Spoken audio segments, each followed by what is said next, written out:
오늘은 성령 강림 후 7번째 주일입니다. 오늘도 마가복음 6장 말씀으로 함께 은혜 나눌 텐데요. 마가복음 6장 14절에서 29절 말씀입니다. 세례 요한의 죽음에 대한 말씀이죠.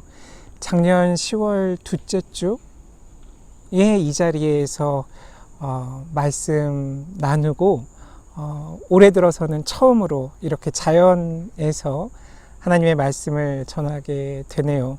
함께 모여서 예배드릴 수 없을 만큼 코로나19 상황이 좋지 못하다라는 그 반증이기도 하지만 또 이렇게 하나님의 생명과 사랑이 가득 찬 공간과 시간에서 주님의 말씀을 묵상하고 전할 수 있어서 하나님께서 우리와 함께 하시는구나, 그것을 깊이 체험하는 그런 순간이기도 합니다.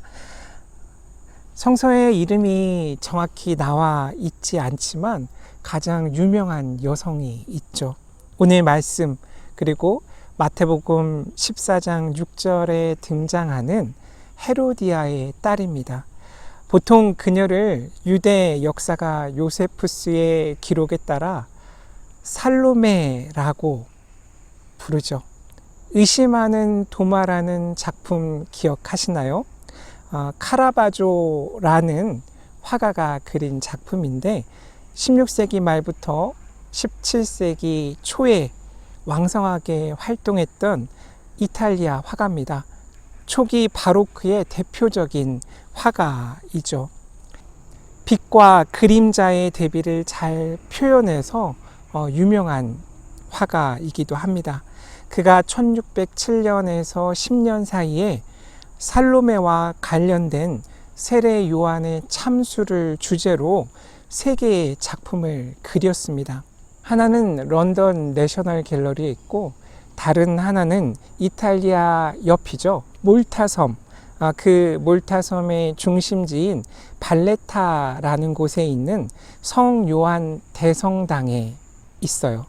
또 나머지 하나는 마드리드 레알 궁전에 있습니다. 그림들을 잠깐 보면 영국 런던 내셔널 갤러리에 있는 성 세례 요한의 머리를 받은 살로메라는 작품이죠. 거의 크기가 가로 세로 1m 가량 돼요. 큰 그림이죠. 비슷한데 스페인 마드리드 왕궁에 있는 작품도 1m가 넘는 런던에 있는 작품보다 조금 더 큰 작품입니다. 그리고 그 몰타 섬에 있는 세인트 존 대성당에 있는 작품은 세례 요한의 목을뱀이라는 작품인데 세로가 361cm고 가로가 무려 520cm나 되는 큰 작품입니다. 그래서 거기에 등장하는 인물들이 7명 정도 되는데 실제 사람의 크기와 거의 같다고 보시면 됩니다. 금 쟁반을 들고 있는 젊은 여성이 등장하죠. 젊은 시녀라고 볼 수도 있고 아니면 살로메라고 볼 수도 있죠. 또 옆에 귀를 막고 있는 사람은 시녀일 수도 있고 아니면 헤로디아이지 않을까 생각도 해봤습니다. 중간에 서 있는 사람은 간수일 것 같고요. 그리고 사형 집행자가 바로 옆에 있죠. 바닥에는 이미 피를 쏟고 죽어 있는 세례 요한의 모습이 그려져 있습니다. 그리고 창살이 보이는데 그 창살 너머에 2명의 사람들이 보이죠. 아마 죄수일 수도 있고 어쩌면 세례 요한의 제자들이 아닐까라는 생각도 해보았습니다.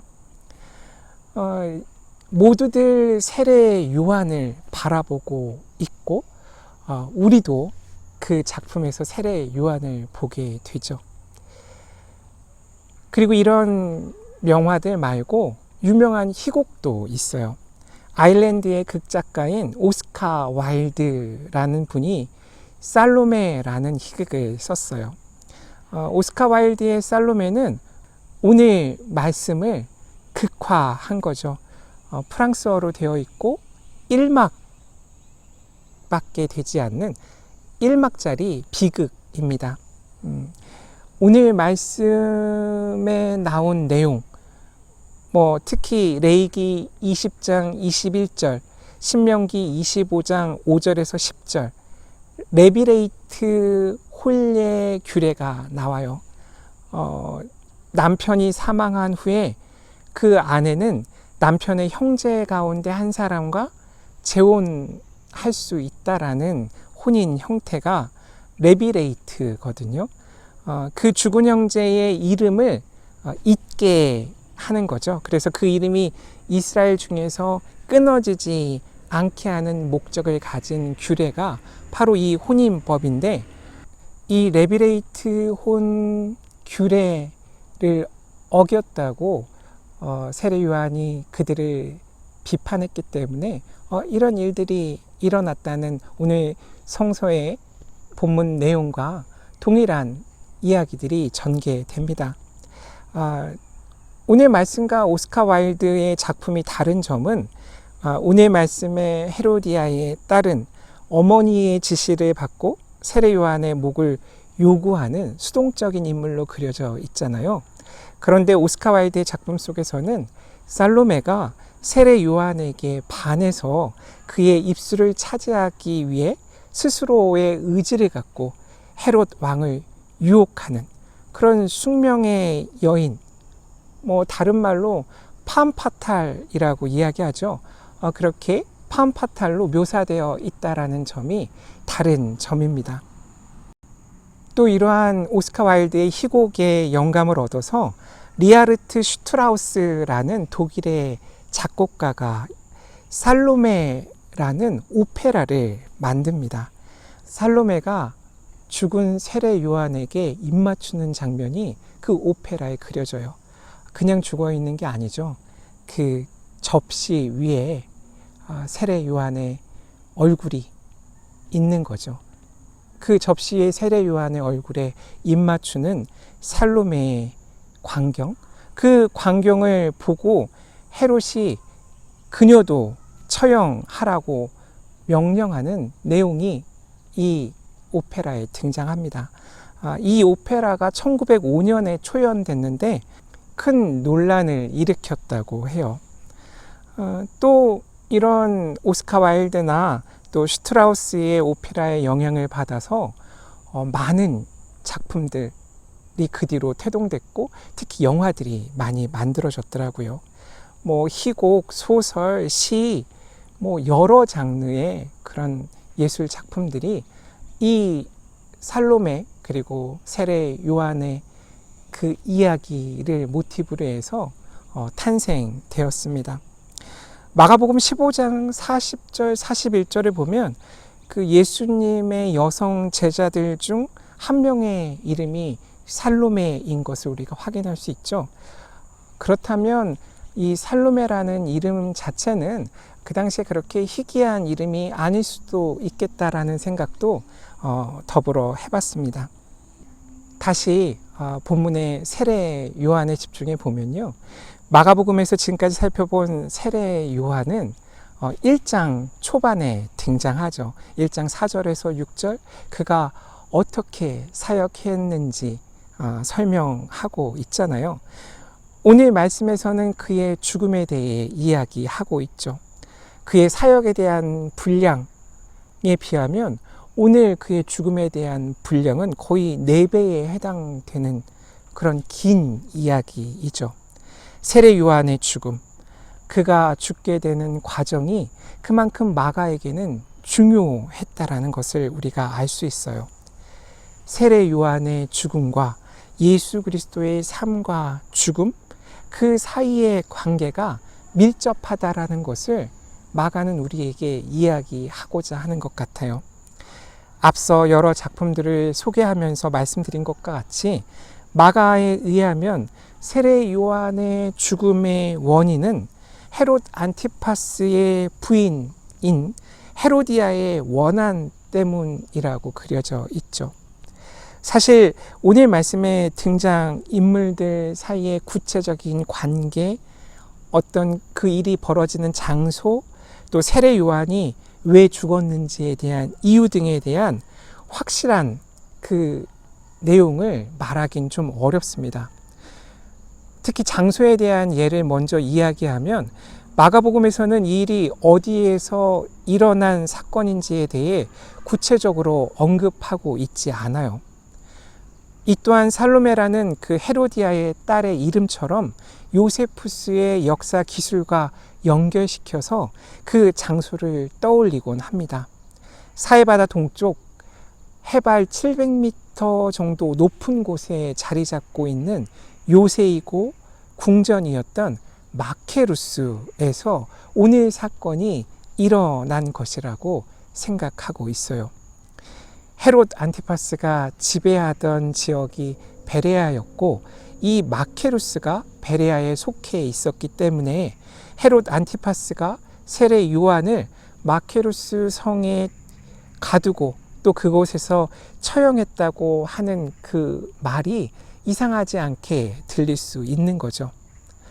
반면 21절을 보면 마침 기회가 좋은 날이 왔으니 곧 헤롯이 자기 생일에 대신과 천부장들과 갈릴리의 귀인들로 더불어 잔치할세라는 말씀이 나오죠. 이 말씀을 보면 정말 장소가 마케루스일까라는 생각이 들게 됩니다. 왜냐하면 갈릴리하고 베레아는 지리적으로 남북으로 멀리 떨어져 있고요.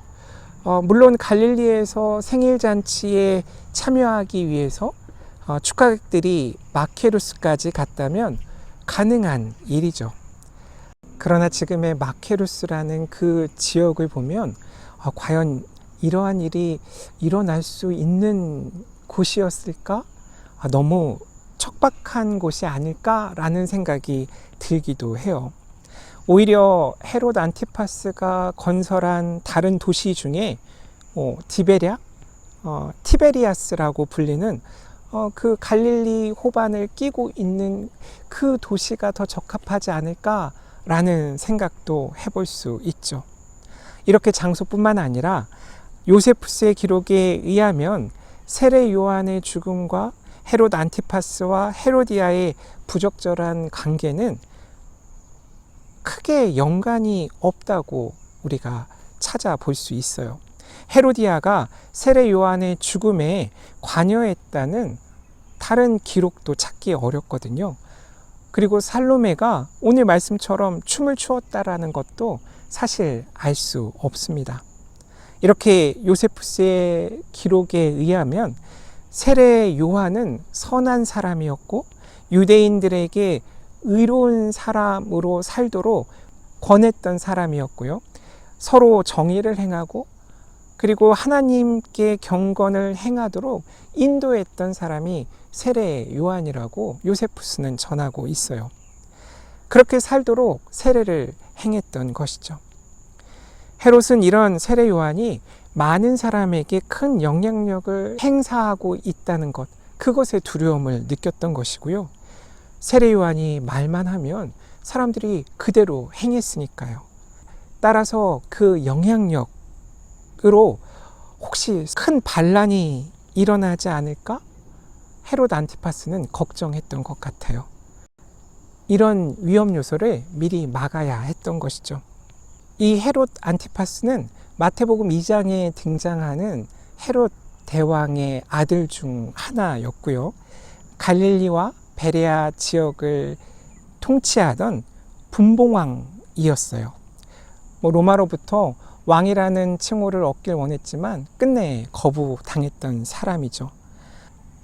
헤롯 안티파스는 나바테아, 지금의 요르단 지역, 특히 페트라가 수도였던 나바테아와 서로 싸우지 않기 위한 그런 동맹을 맺기 위해서 나바테아의 왕 아레타스의 딸과 결혼을 하게 돼요.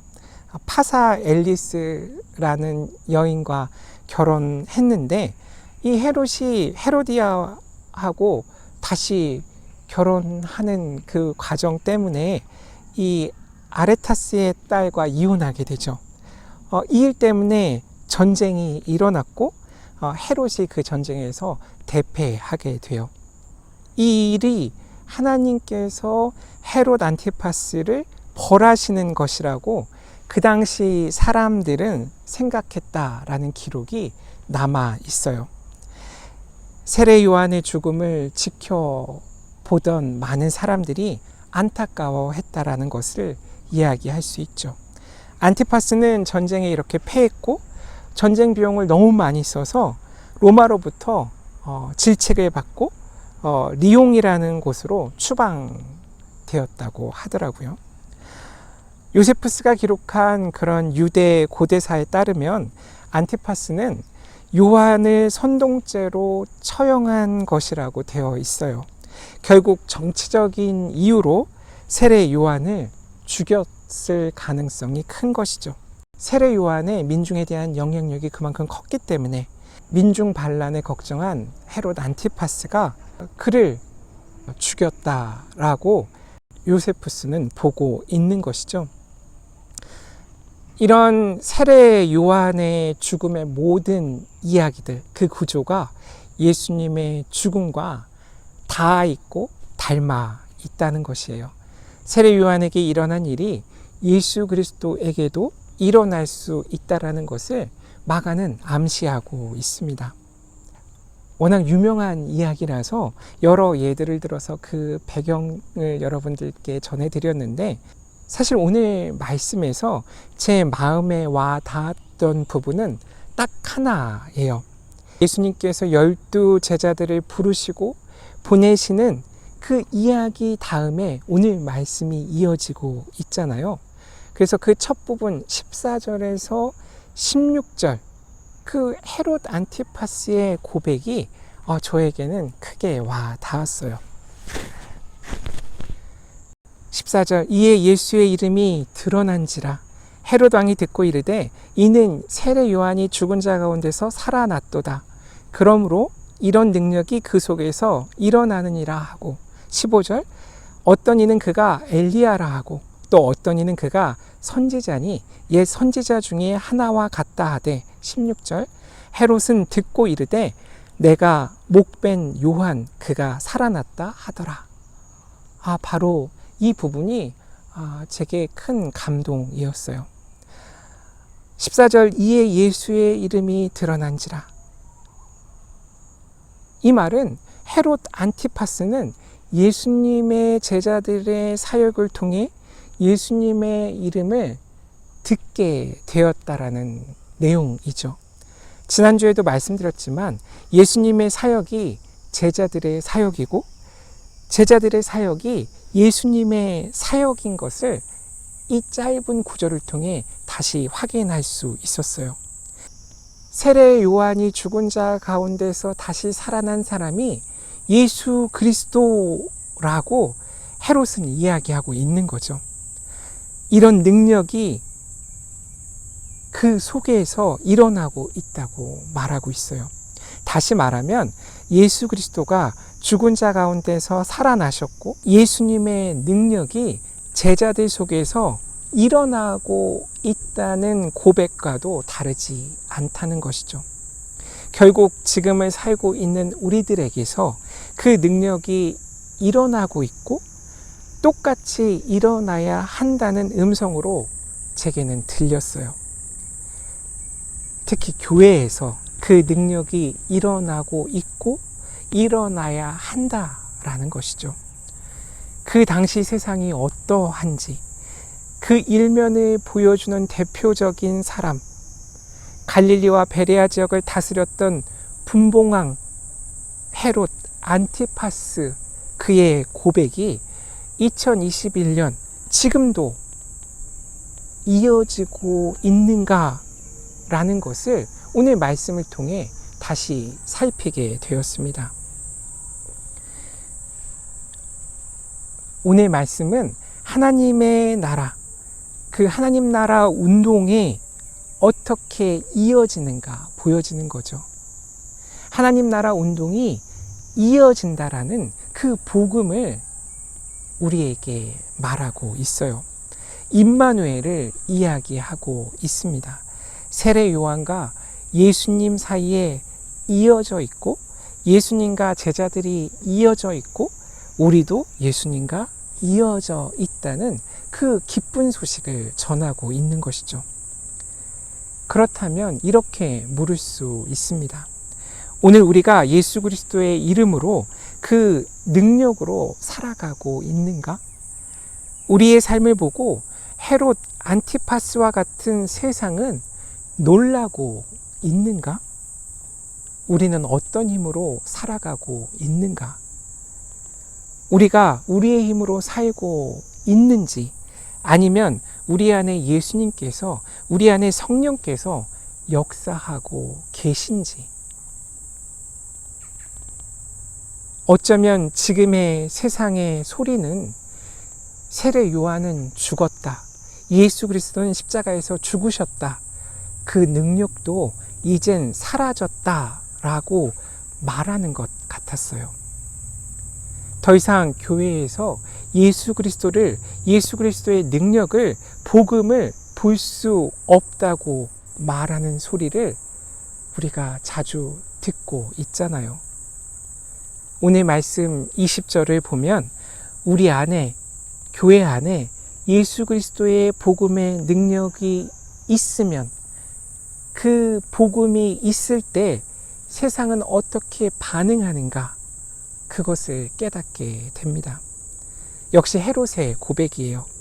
20절 헤롯이 요한을 의롭고 거룩한 사람으로 알고 두려워하여 보호하며 또 그의 말을 들을 때에 크게 번민을 하면서도 달갑게 들음이로라. 아멘. 이렇게 고백되어 있어요. 나는 어떤 사람인가? 의롭습니까? 거룩합니까? 세상이 나를 두려워합니까? 때로는 세상이 나를 보호해 주기도 합니까? 내 주변의 사람들이 복음에 서 있는 나의 말을 듣고 그 말을 들을 때 크게 번민하면서도 달갑게 듣고 있습니까? 헤롯의 고백을 통해 나는 어떤지 생각하게 됐어요. 복음의 능력에 세상이 어떻게 반응하고 있는지 그 질문에 대한 답은 세상은 크게 번민하게 된다라는 것이에요. 20절에 이 번민하다라는 히라버 단어는 아포레오거든요. 이 아포레오는 방법이 없는, 주저하는, 혼란에 빠지는, 당황하는, 안절부절 못하는 그런 의미를 담고 있어요. 누가복음 24장 4절에 보면 예수님의 빈무덤을 본 여성 제자들의 반응이 표현되어 있거든요. 이 일을 어떻게 해야 할지 몰라서 당황하고 있다라는 그 표현에 이 아포레오가 사용돼요. 다른 번역에는 그들이 어찌된 영분인지 몰라 어리둥절하고 있다라고 되어 있어요. 요한복음 13장 22절에도 등장해요. 제자들 중 하나가 예수님을 팔리라, 그 말씀을 예수님께서 하시는 장면인데 제자들이 서로 보면 누구에게 대하여 말씀하시는지 의심하더라. 다른 번역을 보면 제자들은 예수께서 누구를 두고 하시는 말씀인지 몰라서 서로 바라보았다. 이렇게 아포레오가 쓰이고 있죠. 그리고 바울이 갈라디아 교회를 염려하는 그 말씀 중에도 사용되는데 갈라디아 4장 20절에 보면 이제라도 내가 여러분을 만나 어조를 부드럽게 바꿔서 말할 수 있으면 좋겠습니다. 나는 여러분의 일을 어떻게 하면 좋을지 당황하고 있습니다. 안절부절 못하다라는 의미로 쓰여지고 있죠. 이렇게 복음의 능력에 세상은 당황하고 안절부절 못하고 혼란에 빠지며 세상의 방법으로는 안 되는구나 하는 그것을 깨닫게 된다라는 것. 그것을 헤롯 안티파스의 반응을 통해서 우리가 알 수 있죠. 또 26절을 보면 헤롯 안티파스가 심히 근심하는 장면이 나오죠. 이 근심하다는 원어로는 페를리포스라는 말이에요. 이 페를리포스는 매우 슬프다라는 뜻이고, 예수님께서 겟세마네 동산에 베드로와 세베대의 두 아들을 데리고 와서 기도하시기 전에 하셨던 말씀 중에 사용돼요. 마태복음 26장 38절. 이에 말씀하시되 내 마음이 매우 고민하여 죽게 되었으니 너희는 여기 머물러 나와 함께 깨어있으라 하시고, 여기에 쓰이거든요. 누가복음 18장 22절에서 23절, 예수님을 찾아온 부자 관리에게 하신 그 말씀을 듣고 그 부자 관리의 심정을 같은 단어로 표현하고 있어요. 누가복음 18장 22절, 예수께서 이 말을 들으시고 이르시되 내게 아직도 한 가지 부족한 것이 있으니 내게 있는 것을 다 팔아 가난한 자들에게 나눠주라.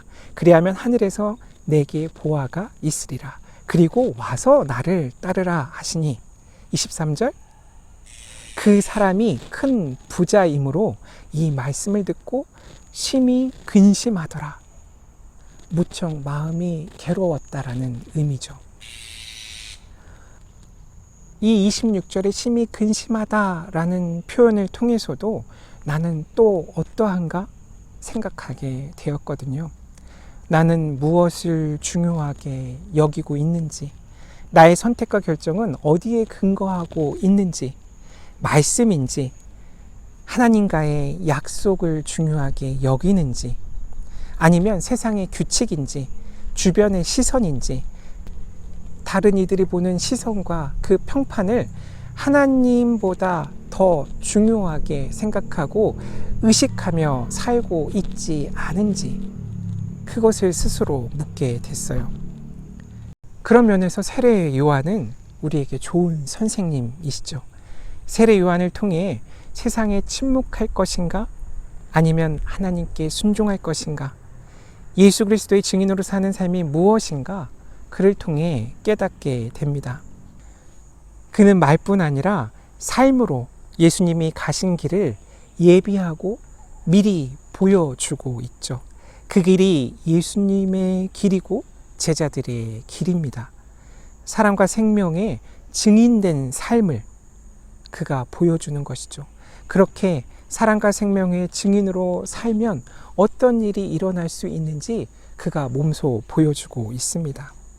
결국 복음을 들으면, 진리와 마주하게 되면 우리에게 선택의 순간이 찾아온다라는 것이죠.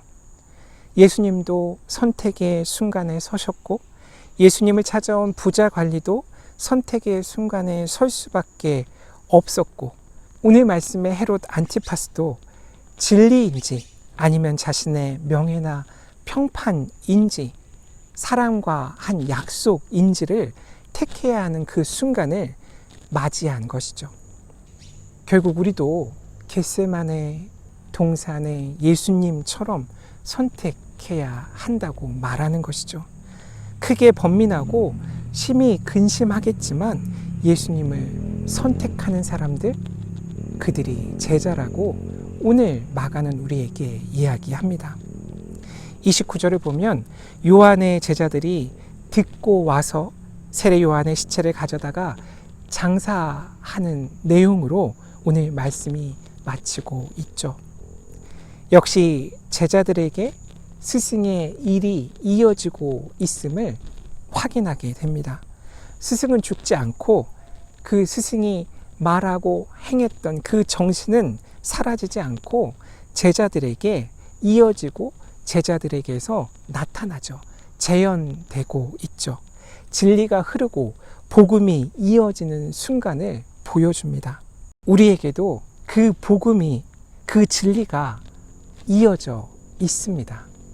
그 복음의 능력으로 이 세상을 살아가는 저와 여러분 되시길 주님의 이름으로 간절히 축원합니다. 아멘.